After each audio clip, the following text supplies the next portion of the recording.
there. Hello to you, how do you do? A little impromptu classical music moment, because you know what? You're worth it.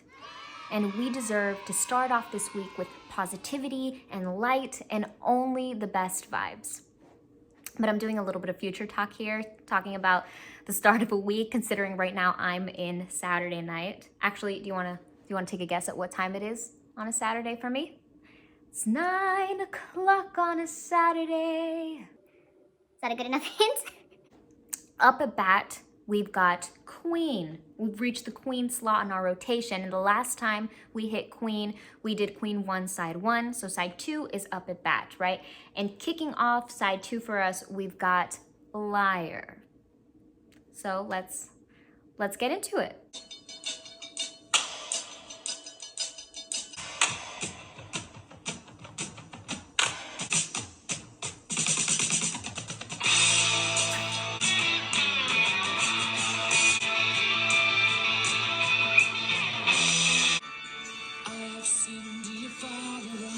You let me in, liar. Liar, I have stolen. I never should, liar. Everybody deceives me.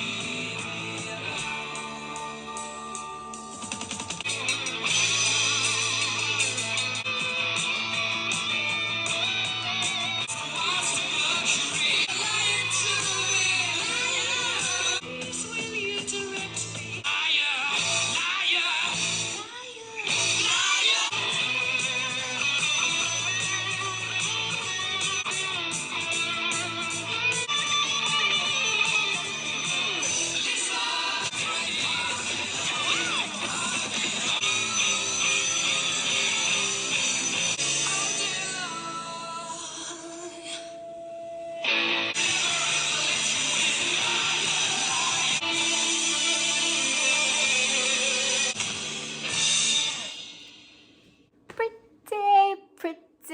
Pretty good. That was pretty good. If you know what that's from, comment down below, because we're on the same page.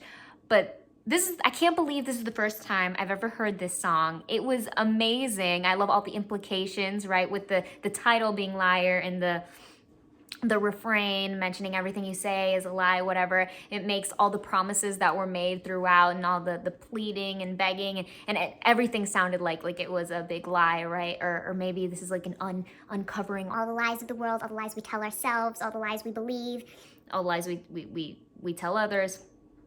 I really love it. There was so much drama in this piece. There were a lot of really great build-ups that were just so excellently executed. Loved them. Normally, I feel a sense of direction with percussion. I feel like percussion is normally very responsible and stable. It's reliable.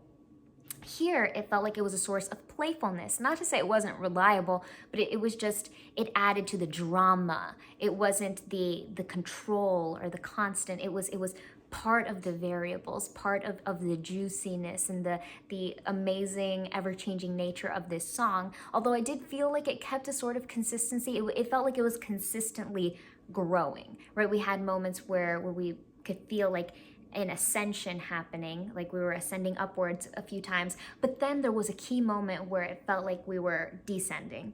And then we had that switch up right at the end, and it felt like it was a little too late to have a completely new section of the song. So it was just like a little spicy finish, like that grand firework ending at the end, and then we had that close, that final initial closing to the song that was just spectacular. In this beginning that they give us, we have a lot of percussion heaviness and a lot of playfulness with different elements and some more natural sounding elements as well included in there.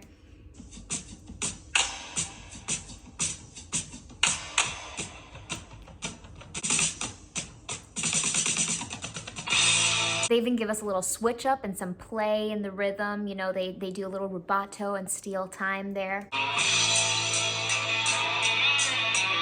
And the perfect partner for playfulness is drama, of course, and that's brought in with the guitars. That electric presence is resounding, it's booming.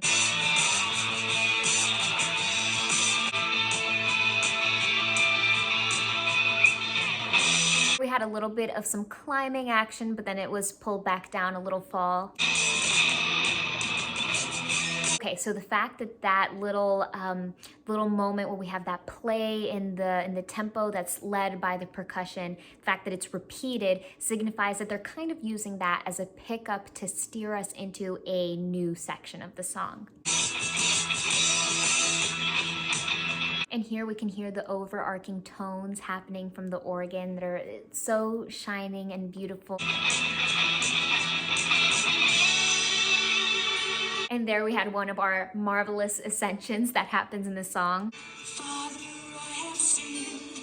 Won't you let me in? Liar! When the voice is introduced, so much magic happens. First of all, Freddie Mercury's voice is just so beautiful and always enjoyable to listen to. But then down in the instrumentation, a lot happened. So we had this major build-up moment right before, right? And then suddenly a lot drops out, but we still have an acoustic presence. And then even the movement chord-wise is really interesting, right? We have like open chords, we have like sus moments, and just everything colliding at the same time, and it's happening so beautifully. Nobody believes me. I have stolen. Raise my voice in anger. Everybody deceives me. Liar! And the refrain of the repeated sung liar sounds like it's yet another instrument that's added into the music. Feels like it's incorporated into the fabric of the song.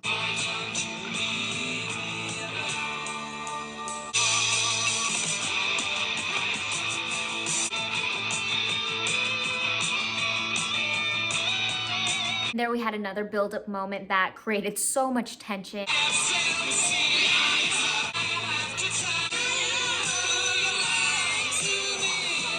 That part kind of felt like we were floating downwards, but not in a straight path, almost the same one that a feather would take on its way down, like just so lightly down to the ground.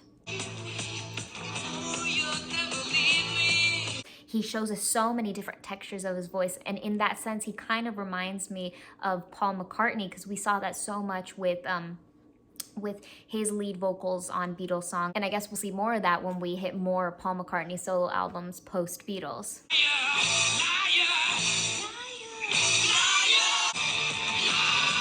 They're not afraid to play with dynamics, to go really, really loud to really, really soft to medium, and then to break the pattern. Like sometimes it's not going in a straight line, sometimes it's going zigzagged, or we're going in one direction, and then they kind of pivot the other way and then go back to where they were going before.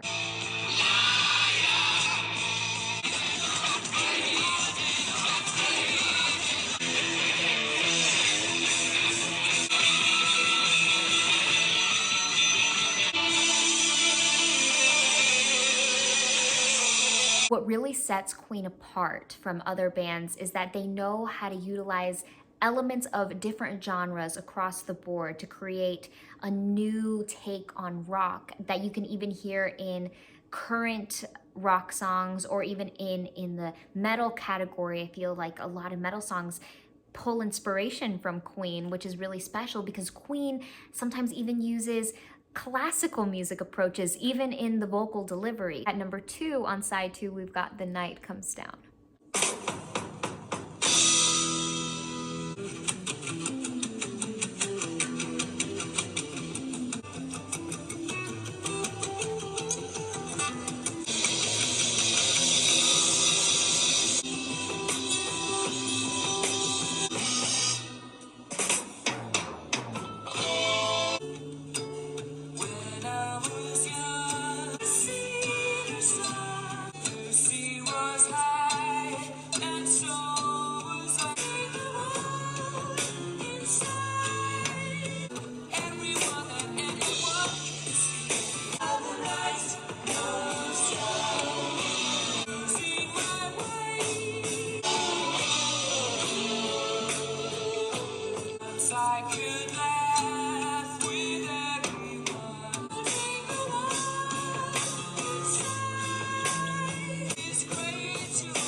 so much to unpack with this one. Just every face of that song was surreal. From the intro, right, we had this sense of like a European type of sound coming through, the way that the guitar was being played and the way that the rhythm was swaying and the way that my heart was just being manipulated.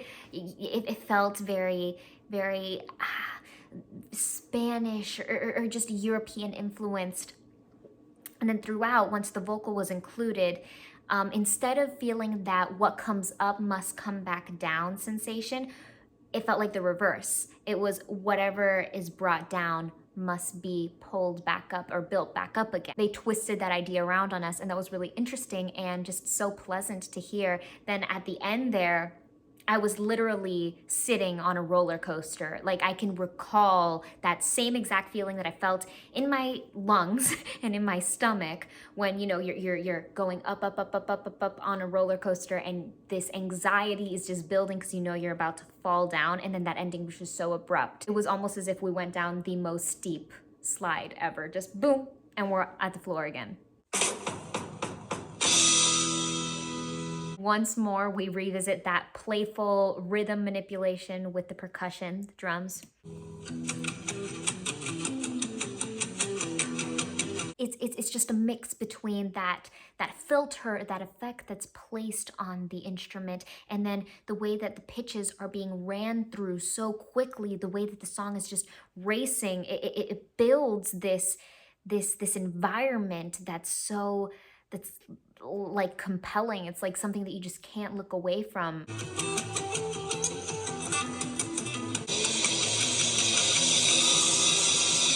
And then we have other outside elements that are starting to pile up, right? We have that percussive sound that starts shimmering and growing, expanding as, you know, as the pitches are still being flown at us.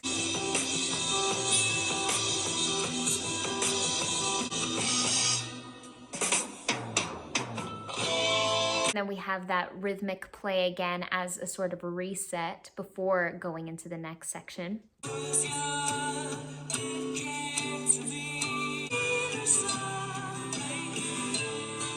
Amazing control. Lucy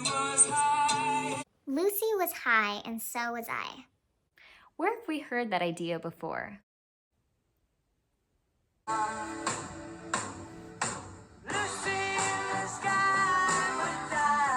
Escapes me.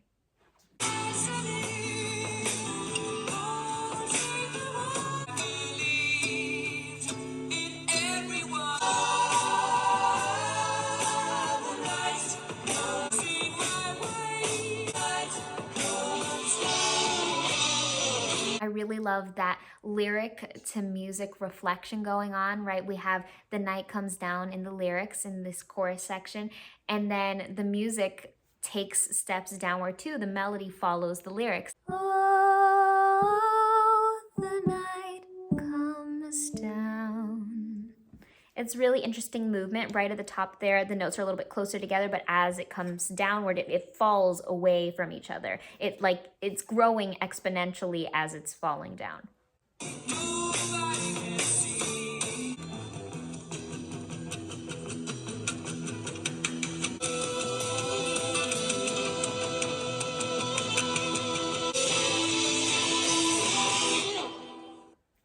The outro is just as epic, if not more than that intro. It just reeled us in. It's almost like the only way to get off that roller coaster was just sit through that building tension and just allow that drop to happen, which happens quick. It's like getting a shot, right? Just really quick, in and out, done. But I love it. All in all, a wonderful song, great use of chords and movements, and really, really interesting chords too, like sevens, and great incorporation of all that movement. Loved it. Yay. At number 3, we've got Modern Times Rock and Roll, and this one is really special because so far we've obviously had the enchanting vocals of the late and great Freddie Mercury, but here they switch it up on us. We're going to be listening to Taylor. So let's see what he's got in store for us.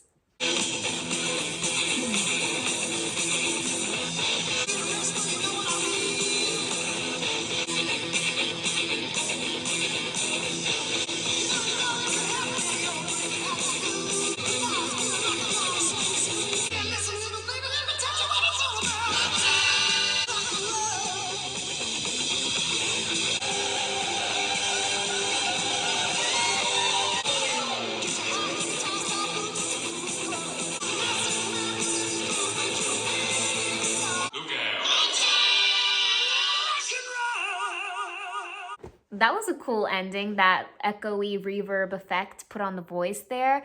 You know what? I gotta say, Taylor's voice feels like it's perfectly tailored for rock. And I mean that in all seriousness. I feel like it kind of reminded me a bit of Led Zeppelin, right? Just a little bit. Do you hear it too? Or am I just completely nuts?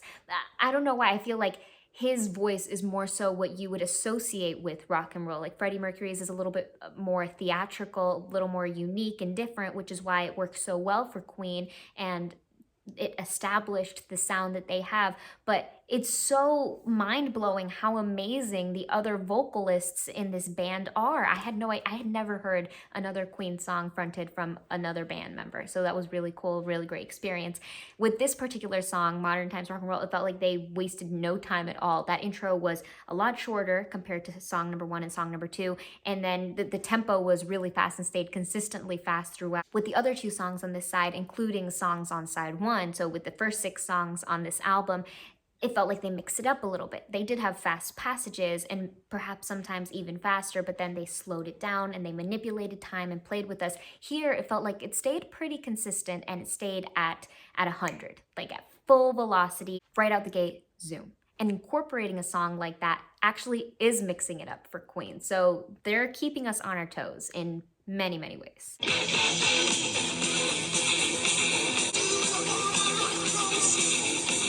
It's a really catchy riff going on, and I love the bass movement as well.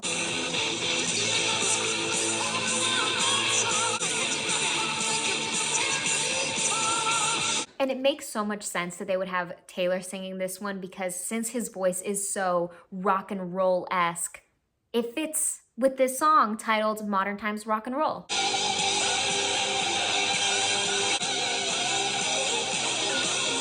And this breakaway electric guitar moment adds to the point of this song kind of giving light of a Led Zeppelin kind of song.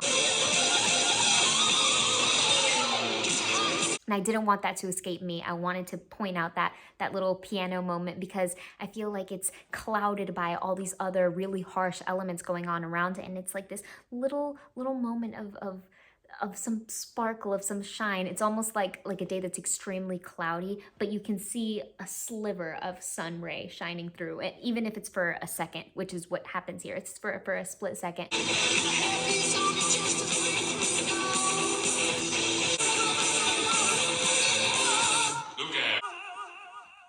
Very cool. Actually, not cool, because it's not like chill, it's very hyper. This is the kind of song that you play when you're getting ready at the beginning of the day if you want to have an extremely energized day. This is like the same thing as eating a very healthy meal with a glass of orange juice and you're just ready to kill it all day long.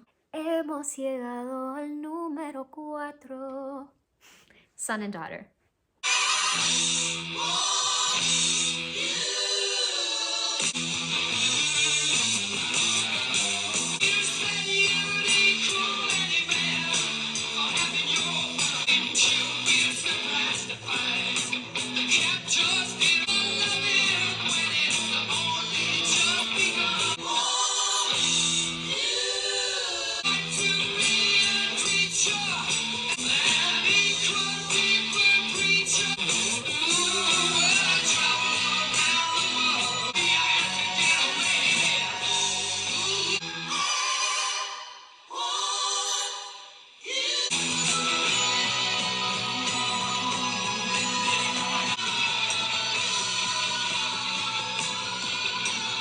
So this song was like the perfect mishmash of dissonance meets distortion meets almost operatic kind of themes, some really dark and deep theatrical elements. And in the last song I mentioned how there was a sort of Led Zeppelin air happening. Here I feel like we're having another moment of another Beatles air coming through. I feel like we have a more come together kind of sound, that really deep, dark, kind of dungeony underworld feeling came through in this song that could also be found in Come Together, where it's this like spin on this theatrical sound that's really compelling and a little bit chilling.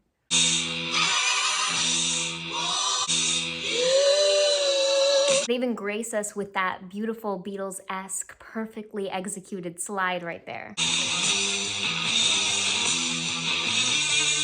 There's just so much depth and intention with every single chord, with every single note that's struck. It feels like heavy weighted steps.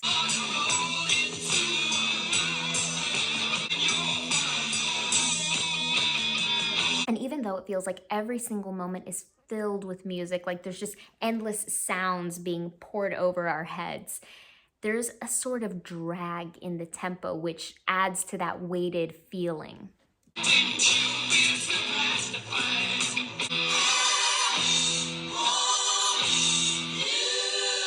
The way that operatic delivery just cuts through that more deep, bassier vocal sound, it makes the entire song come full circle.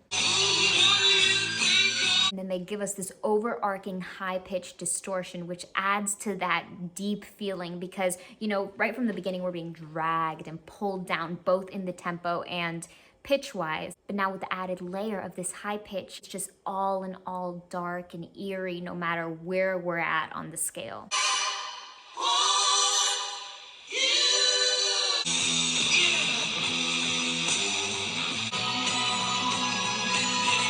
And then I love this pickup moment right here.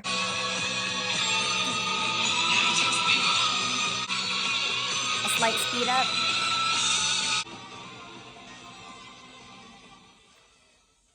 Love the idea that this song is still on its evolution all the way throughout, all towards the end. It's starting to fade out, but pitch-wise, it's still venturing out into unexpected places, which gives us the illusion that it's still going on. Even to this day, this song has never found the end. It's just going off and off and off, but volume-wise and dynamic-wise, it's faded down so we don't get to hear what happens next, which is really cool and adds to the character of this song, because I feel like out of all the songs, this one is the most character-y. It feels like it takes on a life of its own. It's very deep and it's mysterious. Second to last, we've got Jesus.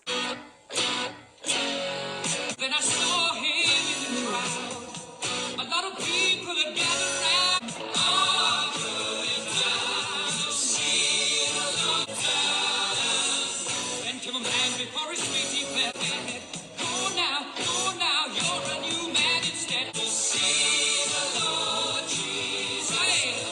Not to them to Bethlehem.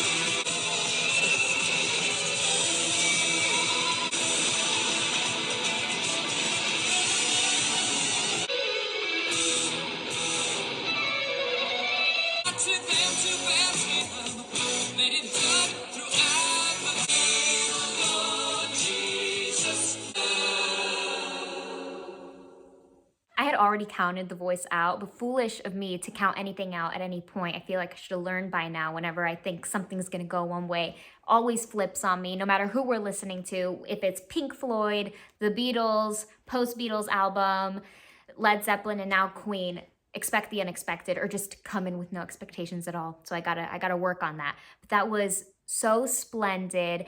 I feel like they kept that mystery element alive from the last song, but they worked it in a completely different way. There was this more forward and present nature in the song. I feel like it was so present and real-time feeling that it felt like I was listening to Freddie Mercury singing live. Like I felt like he was here in the room, and that could be due to a few different things.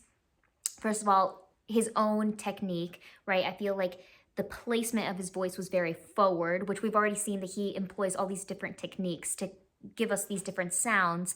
And I feel like he has his own signature sound, which is this kind of a breathy coat he adds on his own voice. But here, it didn't sound like there was any breathiness at all. It felt like we got full tone, full resonance. But then the mixing of the voice was so much more forward than other songs, and I hadn't even realized before, and I normally can pick up on whenever like voices feel like they're mixed into the track, so maybe it hadn't been mixed too deeply in other songs, but this one just felt like it was so clear. It felt like he was live.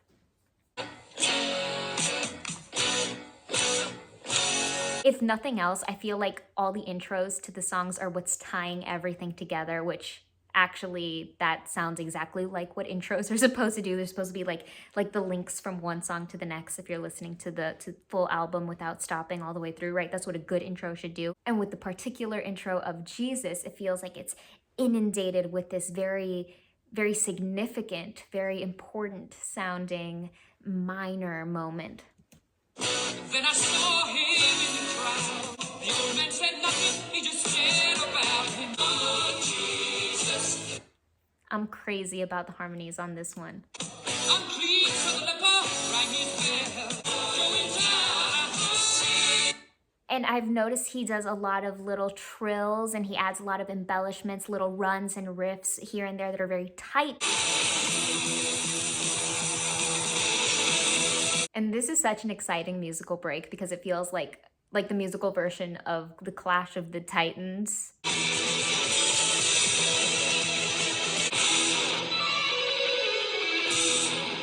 We get to that moment where we have the breakaway moments where the percussion and the electric guitar are pulled apart from each other. Started them to Bethlehem. Sing, Lord Jesus. I really love that little shadowy, echoey finish. I feel like the best endings are the surprise ones, and this one definitely was a surprise to me. I personally love surprises, but I know that there are some people who aren't like super big fans of surprises, but here we are. The saddest moment arrives when we've reached the last song, and that's where we're at. But you know what? We can't be too sad because we still need to be emotionally available to take in the beautiful music, right? That wouldn't be fair to this song, which is Seven Seas of Rhye. I don't know if I'm pronouncing Rhye correctly, but I guess we'll see. Hopefully he sings it.